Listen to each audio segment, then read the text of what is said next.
사랑하는 여러분 안녕하세요. 2021년 중보기도 세미나 7번째 시간입니다. 만민이 기도하는 집 오늘 강의를 통하여서 평안과 기쁨이 풍성한 기도응답 시간 될 수 있기를 예수님의 이름으로 축원드립니다. 오늘의 강의 제목은 비움과 채움을 위한 기도, 비움과 채움의 기도입니다. 우리가 기도에 대해 갖는 선입견 중에 하나는 지성이면 감천이다, 지성이면 감천이다 라는 생각입니다. 이것을 우리는 어려운 말로 공로주의라고 말할 수 있습니다. 즉, 내가 많은 공로를 쌓아서, 내가 많은 기도 시간을 쌓아서 하나님의 마음을 움직이게 한다라는 것입니다. 나의 착한 행동으로 공덕을 쌓아서 하나님을 감동시킨다라는 생각입니다. 주로 동양권, 유교, 불교, 문화권에서는 대다수의 많은 사람들이 자연스럽게 생각하는 가치관, 선입견입니다. 그러나 우리가 믿는 기독교는 철저히 은혜주의입니다. 우리는 공로주의가 아니라 은혜주의를 따릅니다. 그러나 문제는 은연중에 우리가 동양 사람이고 불교 유교권에서 자라다 보니 은연중에 은혜주의보다는 공로주의 성향으로 치우친다라는 것입니다. 그래서 우리는 흔히 이런 말을 합니다. 천국은 침노하는 사람의 것이다. 열심히 기도하면 된다라고 생각을 합니다. 이런 적극적인 사고방식, 하면 된다라는 사고방식으로 기도에 매진하지만 하나님의 응답을 받지 못해서 결국에는 큰 실망을 하고 하나님을 원망하는 경우도 종종 발생합니다. 그러므로 우리가 오늘 기도를 통해서 깨달아야 하는 것은 기도는 비우는 것입니다. 나의 공로, 나의 생각, 나의 계획, 나의 욕심을 비우는 것입니다. 예를 들어 하나 설명을 드리자면 교회에서 미혼인 청년들 중에는 이런 기도 제목을 가진 청년들이 있습니다. 내가 만날 예비 배우자는 키가 180 이상, 이런 직업을 가져야 되고, 이런 성격이어야 하고, 나와 같은 신앙생활을 해야 하고, 이런 나름의 기준을 세워서 이곳을 기도 제목 삼아 기도하는 청년들이 있습니다. 물론 결혼에 대해서 소망을 품고 기도하는 것은 나쁜 것은 아니지만 만약에 하나님께서 내가 기도했던 기도 제목과는 정반대의 조건에 사람을 만나게 하셔서 결혼하도록 인도하신다면 나의 기도 제목과 다르기 때문에 하나님이 인도하시고 예비하신 이 결혼, 이 만남을 내려놓아야 할까요? 그렇지 않다라는 것입니다. 엄밀히 말해 배우자를 위해 기도하는 이 기도해야 한다는 자세는 훌륭하고 칭찬받을 만하지만 구체적인 조건을 내세워 기도하는 것은 기도라기보다는 나의 욕망과 욕심의 반영일 때가 많습니다. 즉 다시 말해 공로주의적 관점에서 기도에 대해 접근하는 것입니다. 공로주의적 기도의 큰 문제는 하나님의 영광과 상관이 없는 자신의 목적과 자신의 이익과 안녕을 위한 기도일 때가 많다라는 것입니다. 그러므로 오늘 7강을 통해 드리는 첫 번째 깨달음, 비움과 채움을 위한 기도를 통해 깨달을 첫 번째 점, 기도는 비우는 것입니다. 기도는 비우는 것입니다. 나의 욕심과 생각과 계획을 하나님 앞에서 비우는 것입니다. 기도에 대한 공로주의적 태도, 지성이면 감천이다 라는 사고방식, 천국은 침노하는 자의 것이다 라는 이런 적극적인 성취지향적 기도는 적어도 3가지의 문제점이 발생합니다. 첫 번째, 기도는 나의 자랑거리가 됩니다. 많은 기도 응답이 하나님께 영광 올려드리기는커녕 내가 기도해서 이런 일을 성취했다라고 하는 나의 자랑거리로 변질될 경우가 많습니다. 그러다 보니 두 번째 문제는 교회 안에 보이지 않는 계급이 생기게 됩니다. 저 사람은 기도 응답을 많이 받았는데 나는 기도 열심히 해도 왜 응답받지 못하는가 하는 신앙의 열등감이 생깁니다. 그래서 기도 응답을 많이 받은 사람들은 자연스럽게 교회 공동체 안에서 주목을 받게 되고 인기를 끌게 되고 기도 응답을 상대적으로 덜 받은 사람은 박탈감을 느껴서 교회 생활에 게을러지게 될 수도 있습니다. 궁극적으로 최고의 단점은 하나님의 들어설 자리, 하나님의 영광 받으실 자리가 없어지게 됩니다. 왜냐하면 하나님의 영광 받으실 이 자리에 사람이 자랑거리가 되었기 때문입니다. 그래서 이런 공로주의, 관점에서 기도하는 사람들이 즐겨 애용하는 말씀이 누가복음 11장에 있습니다. 누가복음 11장에 보시면 예수님께서 제자들과 같이 계실 때 하루는 제자들이 예수님에게 주님 우리에게도 기도를 가르쳐 주시옵소서라는 부탁을 드립니다. 그러자 예수님께서 가르쳐 주신 기도가 그 유명한 누가복음 버전판의 주기도입니다. 예수님께서 누가복음 버전판으로 주기도문을 알려주신 이후에 주기도문에 대한 구체적인 적용과 예화로서 바로 이 이야기를 들려주십니다. 간단하게 설명을 드리면 친구 한 사람이 한밤중에 친구에게 찾아가 떡을 달라고 부탁을 합니다. 그러니까 지금 우리나라 말로는 떡이겠지만 이스라엘 사람들은 주식인 빵이 될 것입니다.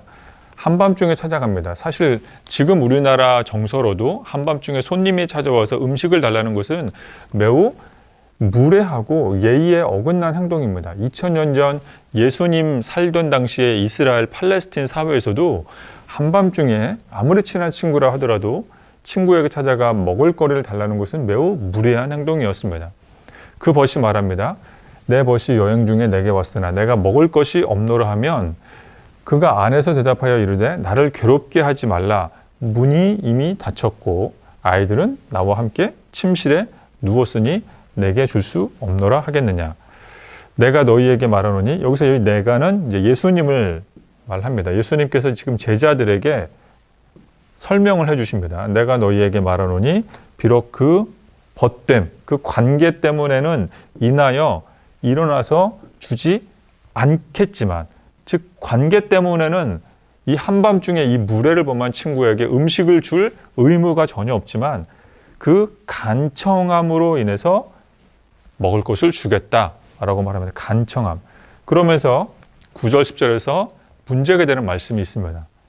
9절과 10절 공로주의의 관점에서 기도를 바라보는 사람들은 이 9절과 10절 말씀을 주로 많이 인용을 합니다. 9절 말씀 내가 너희에게 이르노니 구하라 그러면 너희에게 주실 것이요 찾으라 그러면 찾아낼 것이요 문을 두드리라 그러면 너희에게 열릴 것이니 이는 구하는 이마다 받을 것이요 찾는 이는 찾아낼 것이요 두드리는 이에게는 열릴 것이니라.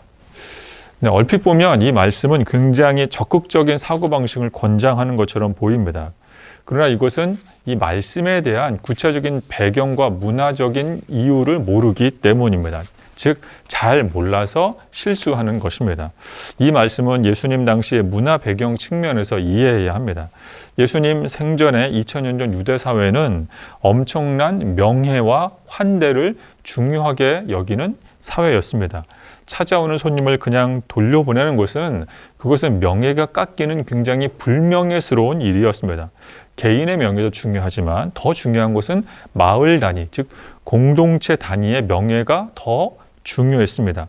만약에 한 순례자가 마을에 도착했는데 아무도 그 순례자를 자신의 집으로 초대하지 않는다면 이것은 그 한 개인의 명예가 실추되는 것이 아니라 그 마을 공동체 전체의 명예가 땅바닥으로 떨어지는 것과 마찬가지였습니다.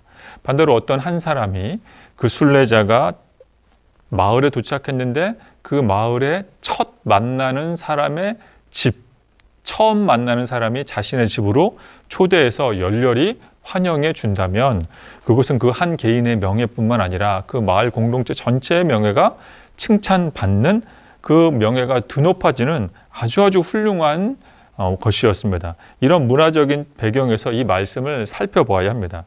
그래서 누가복음 11장에서 제자들은 예수님에게 기도를 가르쳐 달라고 했다고 이미 말씀드렸습니다. 즉 누가복음 11장은 예수님께서 제자들이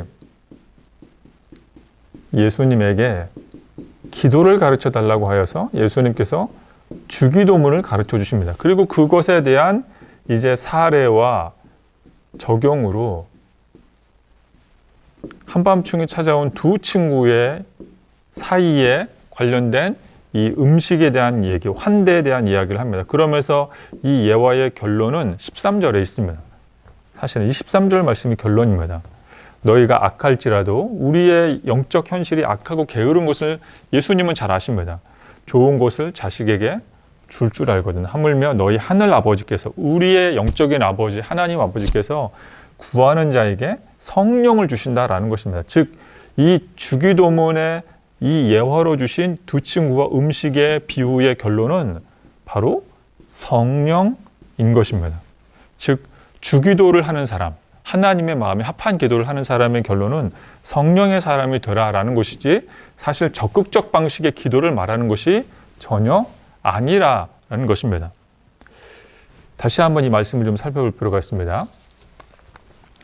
즉, 이 한밤중에 음식을 달라고 요구하는 이 무례한 친구를 환대해 주는 것, 바로 그런 측면에서 문화적 배경에서 이 말씀을 살펴봤을 때 예수님은 친구와 친구 사이의 관계, 우정 관계로는 이 빵을 줄 의무가, 책임이 아무것도 없지만, 그러나 간청함으로 인하여서 빵을 주기는 준다라고 이야기를 하십니다. 8절 말씀, 내가 너에게 말하노니 비록 벗됨, 관계적인 측면으로는 음식을 줄 의무가 없지만 간청함을 인하여서 그 음식을 주겠다라고 말합니다. 즉, 우리가 기도응답을 받는 궁극적 이유가 이 간청함 때문이라는 것입니다. 간청함.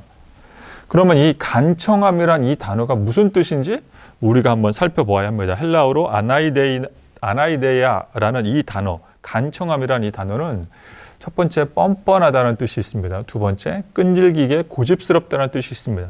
세 번째 수치를 당하지 않는다, 즉 명예롭다라는 뜻이 있습니다. 근데 종전에 이 공로주의적 관점에서 생각하는 많은 분들은 이 간청함이라는 단어를 뻔뻔스럽다 혹은 끈질기게 고집스럽다라는 뜻으로 종종 해석을 했습니다.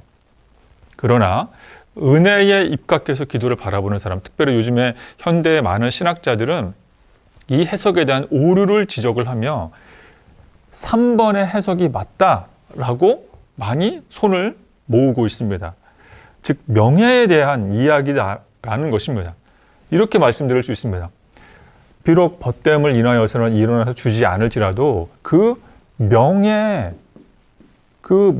때문에 일어나서 그 요구대로 허락해 주어야 한다. 요구대로 음식을 주어야 한다라는 것입니다. 즉, 한밤중에 찾아온 이 한 명의 순례객에게 음식을 주는 것은 그냥 우정관계에 금이 가는 수준이 아니라 그 마을 전체의 명예가 달린 문제였습니다. 우리나라는 체면을 중시하는 문화입니다. 그래서 체면을 중시하다 보니 비슷한 이스라엘 사람들의 환대와 명예에 대해서 어느 정도 짐작이 갑니다. 한 사람을 문전박대하는 것은, 그것은 한 사람의 문제로 끝나는 것이 아니라 마을 전체의 명예가 실추되는 아주 좋지 않은 것입니다. 그래서 예수님께서는 이 명예와 관련돼서 명예 때문에 음식을 주는 것이고, 예수님께서는 13절 말씀에서도 명예 때문에 결국에는 성령을 주신다.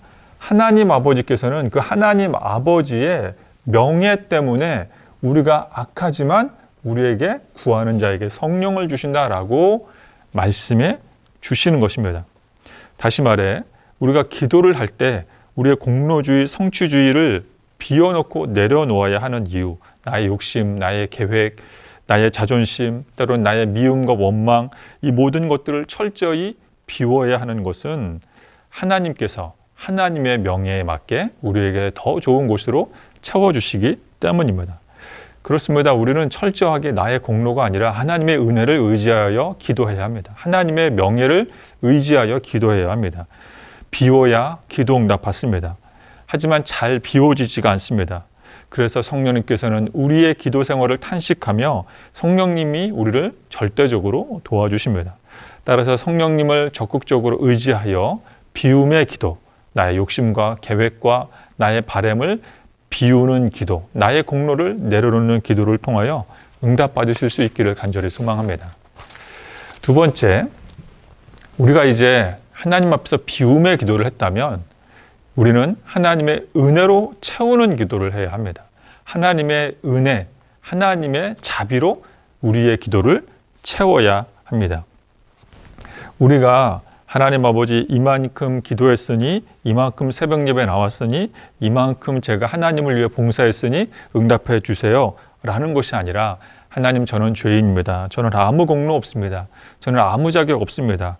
하나님의 자비로우심으로 인하여 하나님 내게 은혜를 베풀어 주시옵소서 라고 기도하는 것입니다. 하나님의 사랑의 성품에 의지하여 기도하는 것, 하나님의 명예에 의지하여 기도하는 것입니다. 그래서 시편 23편의 시인은 이런 말을 남겼습니다. 여호와는 나의 목자시니 내게 부족함이 없으리로다. 내 영혼을 소생시키시고 자기 이름을 위하여 의의 길로 인도하시는도다. 우리 하나님의 목자로 삼은 그 인생에게 하나님은 우리의 인생을 인도해 주시는데, 왜 인도해 주시냐면 목자로 삼았기 때문도 있지만 궁극적으로 하나님의 이름 때문에 우리를 의의 길로, 의로운 길로 인도해 주신다고 이야기합니다.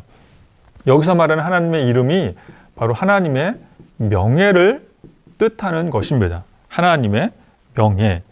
그래서 중동 이스라엘 문화에서는 이름은 한 개인과 한 가문의 명예와 직접 맞닿아 있습니다.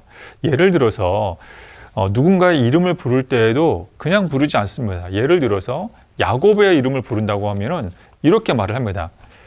이삭의 아들 야곱. 네, 저는 이삭의 아들 야곱입니다. 만약에 요셉의 이름을 호명한다고 하면 이렇게 대답을 합니다. 예, 저는 야곱의 아들 요셉입니다. 즉, 한 사람의 이름은 그의 아버지와 세트로 묶여 있습니다. 즉, 자녀는 아버지의 명예를 위해 살아야 합니다. 자녀가 명예로워지면 아버지가 명예로워집니다. 자녀가 사람들에게 칭찬받으면 아버지가 사람들에게 칭찬을 받습니다. 즉, 아들은 아버지의 명예를 드높이기 위해 살아야 합니다. 광야 인생길에서 하나님께서 우리의 목자가 되어주셔서 우리를 의의 길로 인도해 주시는 이유는 하나님께서 하나님의 명예, 하나님의 은혜 때문에 우리를 인도해 주십니다. 그러므로 우리는 이렇게 기도해야 합니다. 하나님, 이제 나의 욕심과 나의 계획을 다 내려놓은 나의 비고 비인 이 잔에 하나님의 은혜를 채워 주시옵소서. 나의 공로 없사오니 하나님의 명예로운 은혜를 채워 주시옵소서라고 기도해야 합니다. 나의 공로가 아니라 하나님의 은혜로 말미암아 올바른 기도를 할 수 있습니다. 따라서 과거에 우리가 공로주의에 집착했을 때는 기도를 잘 몰라서 하나님의 명예를 위해 기도하기보다는 나의 욕심을 위해 기도했을지라도, 공덕을 쌓는 기도, 어리석게 기도했을지라도 이제는 하나님의 성품, 하나님의 명예, 하나님의 은혜와 사랑에 의지하여 기도할 수 있습니다. 응답받을 수 있습니다. 그러므로 기도는 비움의 기도와 채움의 기도가 있습니다. 이제 예수님을 나의 목자 삼은 우리에게 하나님께서 응답해 주시는데, 하나님의 응답을 받기 위한 비움과 채움의 기도 생활을 하는 사람들에게 주시는 하나님의 중요한 힌트가 되는 기도가 있습니다. 바로 예수님의 이름으로 기도하는 것입니다. 우리가 기도, 비우는 것이라고 말씀을 드렸습니다. 사실 우리가 기도에서, 기도 생활에서 정말로 제대로 나의 욕심과 나의 기획을 제대로만 비워내어도 우리의 기도는 너무너무 풍성해지고 너무나도 깊어지고 넓어지는 기도 생활을 영위할 수 있습니다. 그러면 하나님께서 자연스럽게 비고 비인 나의 인생의 잔에 하나님의 좋은 명예로운 것들로 가득 채워주시는 것을 경험합니다. 그럼에도 불구하고 우리는 연약해서 우리가 예수님의 이름으로 기도할 필요가 있습니다. 예수님의 이름으로 기도한다는 것이 무슨 뜻이냐면, 우리의 기도 응답의 비결은 우리의 노력이나 공로에 달려있지 않고 철저히 하나님의 사랑의 성품에 전적으로 달려있다라는 것입니다. 하나님 존재를 가장 잘 표현한 분이 당연히 예수님이고, 예수님의 이름으로 기도한다는 것은 바로 하나님의 명예, 예수님의 인생 전체를 걸고 기도한다는 것과 같은 뜻입니다. 이름은 명예와 같은 맥락으로 이해할 수 있기 때문입니다. 즉, 예수님의 이름으로 기도한다는 것, 예수님의 명예, 예수님의 인생 전체를 놓고 기도하는 것입니다. 내가 기도하는 것이 바로 예수님께서 뒷받침되어 주신다라는 것입니다. 예수님의 이름으로 기도한다는 것은 바로 이제 하나님께서, 예수님께서 당신의 명예를 걸고 우리의 뒷받침이 되어 주시겠다라는 것입니다. 구체적으로 예수님의 이름으로 기도한다는 것은 예수님의 십자가 구원과 부활을 믿는다라는 신앙 고백 가운데 기도하는 것이고, 예수님의 그 권세, 하나님의 아들 되는 권세를 믿고 의지하여 기도한다는 것이고, 예수님은 하나님의 아들됨을 철저하게 믿는다라는 것이 바탕이 되어 하는 기도가 바로 예수님의 이름으로 하는 기도입니다. 한마디로 예수님은 가장 명예로우신 분, 하나님의 아들, 십자가에 죽으시고 부활하신 분, 최고의 권세를 지니신 그 분, 이분의 이름으로 기도하여 응답받겠다라는 것입니다. 나의 공로 내려놓고 철저하게 하나님의 은혜의 자리로 돌아가겠다라는 것입니다. 사도행전 19장에 보면 예수님의 이름으로 기도를 잘못 이해해서 경거망동하다가 큰 코 다친 사건이 있습니다.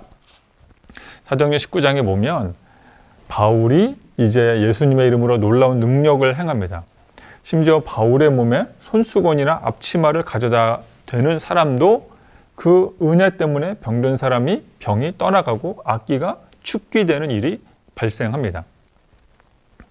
그런데 이에 돌아다니며 마술하는 어떤 유대인들을 시험 삼아 악귀 들린 자에게 주 예수의 이름을 불러 말하되 내가 바울이 전파하는 예수를 의지하여 너에게 명하노니 하더라. 근데 이 말을 이 13절의 이 말을 누가 하냐면 14절에 유대의 한 제사장 스게와의 7 아들이 이 일을 지금 흉내낸다라는 것입니다. 여기서 제사장 스게와입니다. 제사장 스게와. 아버지가 제사장이면 그 7 아들도 당연히 제사장입니다. 제사장, 레위인 제사장. 즉 이 사람들이 성경을 모르는 사람들이 아닙니다. 그러나 이 제사장 7 아들이 바울처럼 예수님의 이름을 그 의미를 잘 모르고 아무 생각 없이 예수님의 이름을 활용하자. 이제 악귀가 이렇게 대답을 합니다. 내가 예수도 알고 나는 바울도 안다. 근데 너희는 누구냐? 하면서 악귀 들린 사람이 그 7 아들을 달려들어서 그들의 옷을 찢고 그들을 괴롭히고 쫓아냈다라고 말하고 있습니다. 그렇습니다. 예수님의 이름은 그 이름 자체에 어떤 신비하고 마술적인 능력이 있는 것이 절대 아닙니다. 이 공로주의적 입장에서 기도하는 분들은 예수님의 이름으로 기도한다고 했을 때 예수님의 이름 그 자체에 어떤 마술적 요소가 있다라고 착각할 때가 많이 있습니다. 그렇지 않습니다. 우리가 왜 예수님의 이름으로 기도하냐면 그 예수님의 이름은 바로 하나님의 성품, 하나님의 은혜를 의지하여 기도한다는 뜻이 숨어 있기 때문입니다. 예수님의 이름으로 기도한다는 것은 예수님이 하나님의 아들이시며 십자가에 죽으시고 부활하여 이제 하늘 권세를 가지신 바로 하나님의 독생 성자라고 하는 믿음이 바로 그곳에 감축되어 있기 때문입니다. 나의 공로 내려놓고 하나님의 은혜에 의지하여 기도한다는 것이 바로 예수님의 이름으로 기도한다는 뜻입니다. 바라기는 예수님의 이름으로 기도하여서 많은 기도 응답 받으실 수 있기를 예수님의 이름으로 축원합니다. 끝으로 만약 누군가가 저에게 목사님은 가장 존경하는 인물이 누구입니까? 라고 질문을 한다면 저는 주저없이 스탠리 존스 선교사님을 저는 존경합니다. 라고 대답할 것입니다. 왜냐하면 스탠리 존스 선교사님은 인도 땅에서 예수님처럼 성육신적 선교를 이루어내신 분이기 때문입니다.